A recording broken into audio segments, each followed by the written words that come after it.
Happiness is an emotional response to an outcome.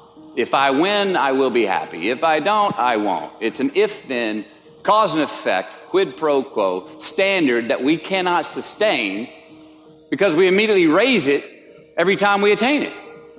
You see, happiness demands a certain outcome. It is result reliant. And I say if happiness is what you're after, then you're going to be let down frequently and you're going to be unhappy much of your time. Joy, though, joy is a different thing. It's something else. Joy is not a choice. It's not a response to some result. It's a constant. Joy is the feeling that we have from doing what we are fashioned to do, no matter the outcome. We're happy when I stop trying to make the daily labor a means to a certain end.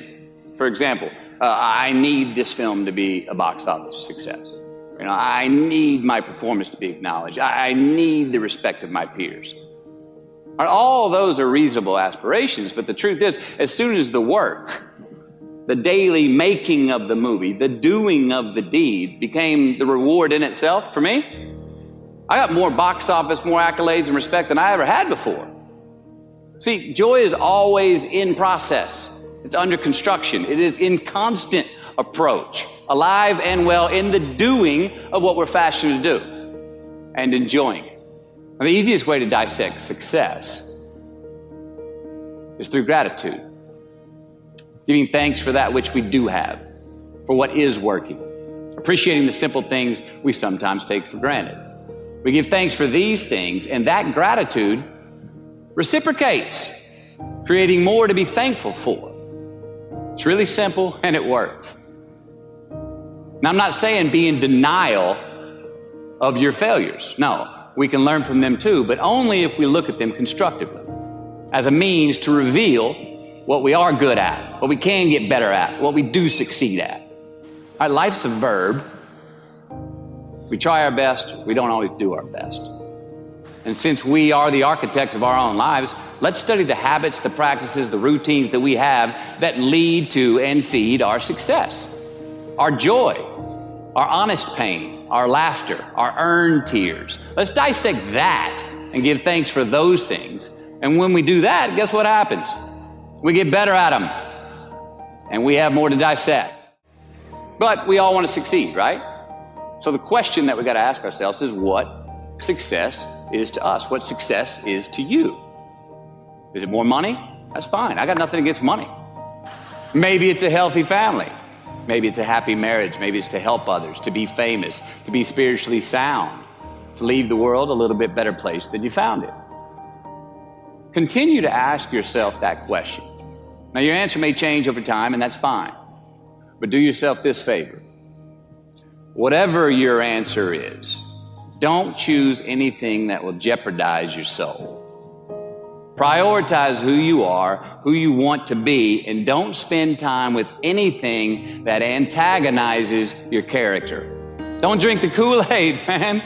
It tastes sweet, but you will get cavities tomorrow. All right, life is not a popularity contest. Be brave, take the hill, but first answer that question, what's my hill? Well, for me, it's a measurement of 5 things. We got fatherhood. We got being a good husband. We got my health, mind, body, and spirit. We got career, and we got friendships. These are what's important to me in my life right now. Because I want to keep all 5 in healthy shape.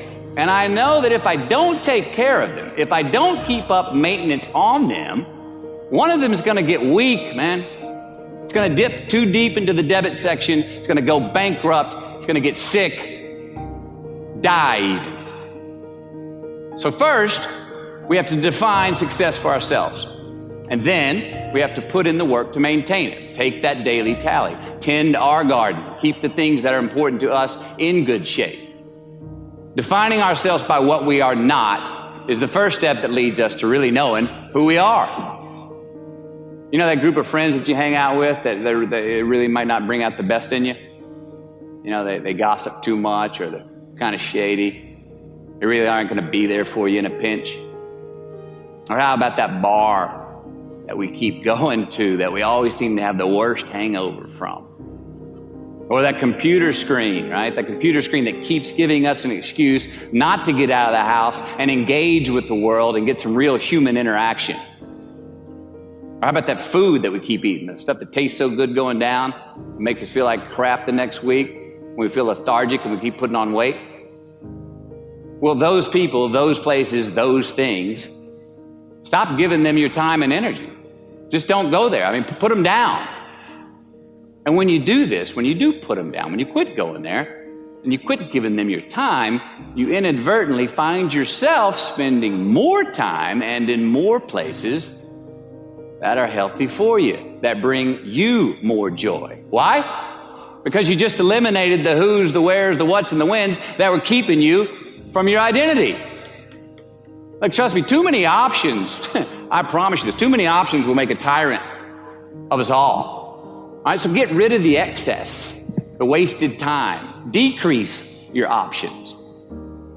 If you do this, you will have accidentally, almost innocently, put in front of you what is important to you by process of elimination.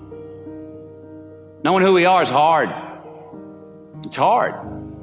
So give yourself a break. Eliminate who you are not first, and you're going to find yourself where you need to be. Make voluntary obligations. I'm talking about the ones that we make with ourselves, with our God, with our own consciousness. I'm talking about the you versus you obligations. We have to have them. Now, again, these are not societal laws and expectations that we acknowledge and endow for anyone other than ourselves. These are faith-based obligations that we make on our own. These are not the lowered insurance rates for a good driving record.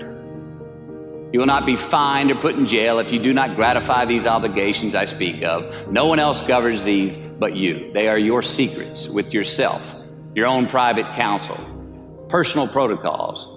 And while nobody throws you a party when you abide by them, no one's going to arrest you when you break them either, except yourself. An honest man's pillow is his peace of mind. And when you lay down on that pillow at night, no matter who's in your bed, we all sleep alone. These are your personal Jiminy Crickets, and there are not enough cops in the entire world to police them. It's on you. It's on you. We do our best when our destinations are beyond the measurement, when our reach continually exceeds our grasp, and when we have immortal finish lines. And when we do this, the race is never over. The journey has no port. The adventure never ends because we are always on the way. So do this, and let somebody else come up and tap you on the shoulder and say, hey, you scored. Let them run up and tap you on the shoulder and say, man, you won. Let them come tell you, you can go home now.